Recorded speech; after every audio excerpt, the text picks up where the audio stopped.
Há um detalhe pouco discutido quando se fala sobre visualização. Não é a técnica em si, nem a disciplina, nem o tempo dedicado. É o estado interno de quem visualiza. A maioria das pessoas acredita que o poder está na imagem mental, quando, na verdade, o impacto real acontece antes disso. A forma como você entra nesse processo determina se ele será apenas um exercício mental ou uma experiência que reorganiza sua percepção da realidade. É por isso que faz sentido pausar antes de visualizar novamente. Não para abandonar o hábito, mas para compreender o que realmente está sendo ativado quando você fecha os olhos e cria cenas internas.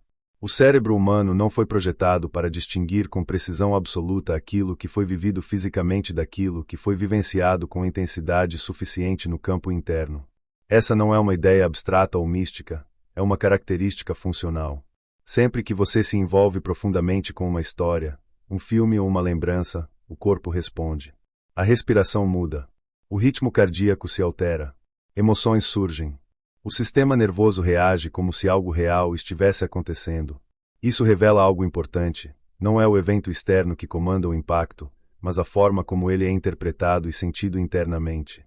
Quando alguém visualiza sem consciência desse mecanismo, acaba repetindo imagens a partir do mesmo estado emocional que deseja transformar. A mente cria, mas o corpo permanece preso a padrões antigos. Nesse ponto, a visualização deixa de ser um recurso de alinhamento e se torna apenas mais um esforço mental, muitas vezes acompanhado de frustração. Não porque a prática não funcione, mas porque está sendo aplicada a partir de um lugar interno desalinhado. Antes de qualquer visualização eficaz, existe uma transição silenciosa que precisa acontecer.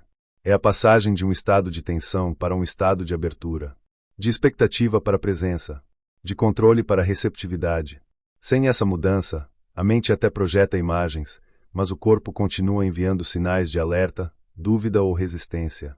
E o corpo, nesse processo, tem um papel central. Ele é o filtro através do qual a experiência interna ganha densidade suficiente para se tornar relevante. Visualizar não é apenas ver. É sentir, perceber, reconhecer-se dentro da cena. E esse reconhecimento não acontece quando a pessoa ainda está operando a partir de medo, urgência ou carência. Esses estados reduzem o campo perceptivo e estreitam as possibilidades. O sistema interno entra em modo defensivo, buscando evitar perdas em vez de permitir expansão. Visualizar a partir desse lugar tende a reforçar exatamente aquilo que se tenta superar. Existe uma diferença clara entre desejar algo e sustentar internamente a experiência de já estar em harmonia com aquilo. O desejo parte da ausência. A harmonia parte da integração.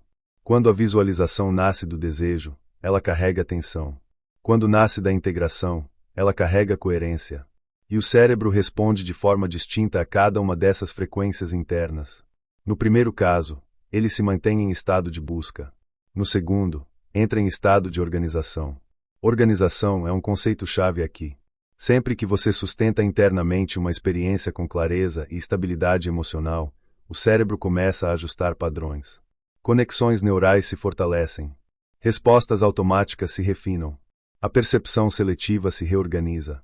Você passa a notar oportunidades, sinais e caminhos que antes estavam invisíveis, não porque surgiram do nada, mas porque agora fazem sentido dentro do seu mapa interno. Esse é um ponto que costuma ser ignorado. A visualização não cria eventos de forma isolada. Ela reorganiza a forma como você percebe e responde ao que já está disponível. A mudança acontece primeiro no observador. Depois, no modo como ele interage com o ambiente. E só então, como consequência, nos resultados que se manifestam ao longo do tempo. Quando você visualiza a partir de um estado emocional coerente, o corpo começa a agir de acordo com essa nova referência. Postura, tom de voz, decisões pequenas, escolhas cotidianas. Nada disso acontece de forma dramática ou repentina. É sutil, quase imperceptível, mas consistente. E é essa consistência que cria movimento real. Há um risco silencioso em visualizar repetidamente sem essa consciência prévia. A pessoa passa a reforçar imagens de futuro enquanto mantém internamente a identidade do passado. O contraste entre o que se vê mentalmente e o que se sente no corpo gera um ruído interno. Com o tempo, isso pode levar ao ceticismo, à autossabotagem ou à sensação de que funciona para outros, mas não para mim. Não por incapacidade, mas por desalinhamento. Visualizar com maturidade exige honestidade interna.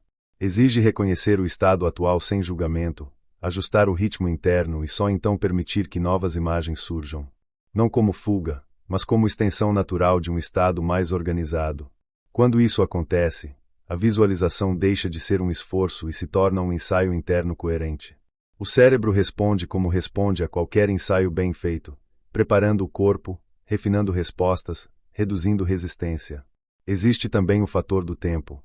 Processos internos profundos não obedecem à lógica da pressa. Quanto mais o indivíduo tenta acelerar resultados, mais tende a tensionar o sistema. E tensão é inimiga da integração. Visualizar com consciência envolve respeitar o ritmo interno, permitir que o estado emocional se estabilize e confiar que a reorganização acontece de dentro para fora. Outro aspecto raramente mencionado é o papel das palavras internas. Aquilo que você afirma silenciosamente enquanto visualiza tem impacto direto na resposta do subconsciente. Expressões de identidade moldam comportamento.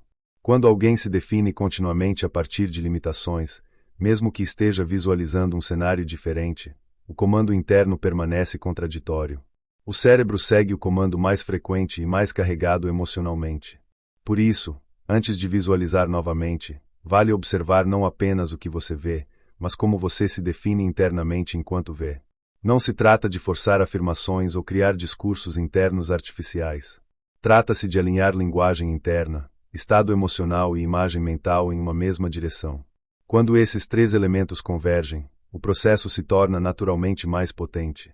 Há algo profundamente transformador em perceber que você não precisa convencer o mundo de nada. O ajuste acontece primeiro dentro. Quando o estado interno muda, a forma como você se posiciona muda. As escolhas se tornam mais claras, as ações mais coerentes. E a realidade responde a essa nova configuração não por magia, mas por correspondência. Visualizar, nesse contexto, deixa de ser um pedido ao futuro e passa a ser um reconhecimento interno do que está sendo construído agora. Não como fantasia, mas como alinhamento. É um processo silencioso, íntimo e gradual. E talvez seja exatamente por isso que funcione quando feito com consciência. Antes de fechar os olhos novamente, vale essa pausa. Não para criar mais imagens, mas para ajustar o estado a partir do qual elas surgirão. Porque não é a imagem que muda tudo. É o lugar interno de onde ela nasce. E quando esse lugar está claro, estável e coerente, o que vem depois deixa de ser esforço e passa a ser consequência.